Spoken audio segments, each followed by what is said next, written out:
देखिए, काफी दिनों से पूरे देश के अंदर एक चर्चा चल रही है कि जो अपेक्षित वर्ग हैं, जिन लोगों को हाशिए पे धकेल दिया गया है, वो सारे के सारे कहीं ना कहीं, चाहे चीफ मिनिस्टर रहे, चाहे मतलब एमपी एमएलए रहे, मंत्री रहे, उनकी लोगों की जब नहीं चली। कांग्रेस में से भी ऐसे ही हुआ, देवीलाल और मुलायम सिंह लालू यादव निकले थे और ममता बनर्जी निकली थी, और ऐसे ही इन लोगों के द्वारा अपेक्षित लोग अब ये रणनीति बना रहे हैं पूरे देश के अंदर कि भाई, जो बीजेपी का एजेंडा है हिंदू मुसलमान का, नफरत का, उस एजेंडे के खिलाफ जो है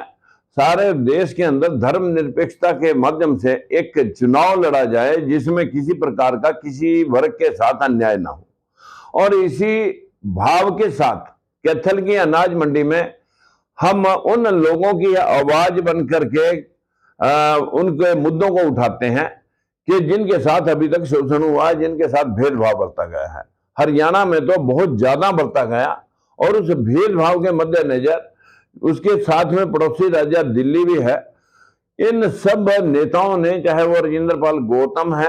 और चाहे संदीप वाल्मीकि जी हैं, और चाहे वामन मेश्राम जी हैं, और चाहे जो है ना बाबा साहब भीमराव अंबेडकर के रियल वाले पोते हैं भीमराव यशवंतराव अंबेडकर हैं, माननीय छगन भुजबल जी हैं, जब जब हम कमजोर तबकों की आवाज को बुलंद करने का प्रयास करते हैं, तब तब हमारे पर रेडें डाली जाती हैं, ईडी और सीबीआई के द्वारा छापे लगाए जाते हैं, और आवाज को दबाने का पूरा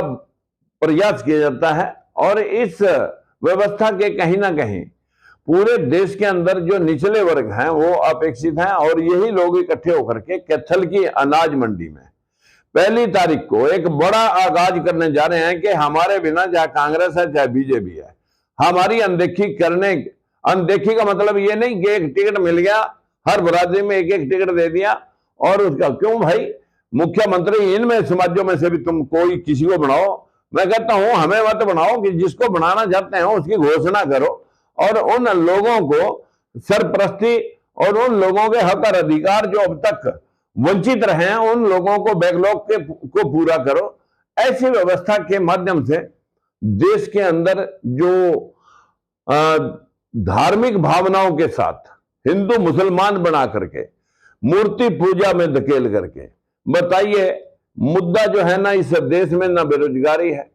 ना इस देश में मुद्दा महंगाई है, ना इस देश में मुद्दा भ्रष्टाचार है, ना इस देश में किसान की हालत है, ना बेरोजगारी का कोई मुद्दा है। यहां राम मंदिर मुद्दा बना रहा है। अगर राम मंदिर मुद्दे से लोगों के रोजगार और उनके पेट की भूख पूरी हो जाए, तो फिर सब लोगों को खेत में काम करने की क्या जरूरत है, जाके सब के सब मंदिर में लंबे पड़ जाएंगे।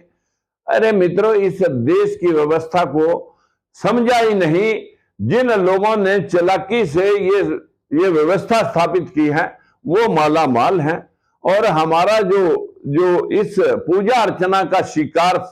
जो समाज है, वो आज कहीं दुबई भागता है, कहीं ऑस्ट्रेलिया, अमेरिका, कनाडा भागता है। अरे वहां कोई मंदिर थोड़ी है, वहां तो सारा धन और माल काम करने वाले को मिलता है।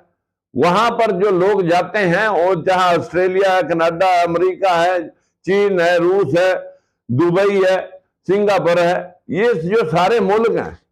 यहां कहीं मतलब जन मूर्तियों की पूजा, देवी देवताओं की पूजा नहीं हो रही। यहां सिर्फ काम की पूजा है।